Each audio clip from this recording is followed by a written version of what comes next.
না খায় যদি মরে যাও তারপর আমি প্রবাসীর কাছে যাব না। প্রবাসীর প্রতি আমার ঘৃণা হয়েছে। প্রবাসী আই হেট ইউ।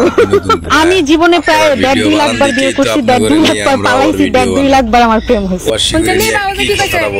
হ্যাঁ আপনি মত আপা জুস দিছেন জুস একবারে আপনি ঠিক মতন বলছেন কথাই আছে না প্রবাসীদেরকে নিয়ে কথা বলে ভাই আপনার একটু মনোযোগ দিন প্রবাসী কি এটার মানে তুই বুঝো আমার দারুণ একটা বাস দিছে বুঝছেন এই তেলা বাবু আতে ভাই বড় হইছল হ্যাঁ শুনেন তুই নিজেই দিকস যে আমার 1.5-2 লাখ বার প্রেম হইছে, 1.5-2 লাখ বার বিয়ে হইছে, তাহলে তোর ভিতর কি আছে?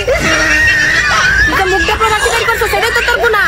নেক্সট টাইম যদি প্রবাসীদেরকে নিয়ে এরকম কথা বলস তোর কোনো যোগ্যতা আছে? ভাই কি বাস দিছে দারুণ বাস দিলাম খাড়াই থেকে কথা কর তোর যোগ্যতা নাই। আবার পাস আই হেট ইউ। প্রবাসীরা দিয়ে চাইছো সারা দিয়া টাকা পাঠাইবি তো তেল তেল লয়া মাথার উপরে একটা চশমা লাগাই পড়তে পারো। হত্তিনার ঘরের হত্তিনারা ভালো করে কথাবার্তা কইস প্রবাসী লইয়া।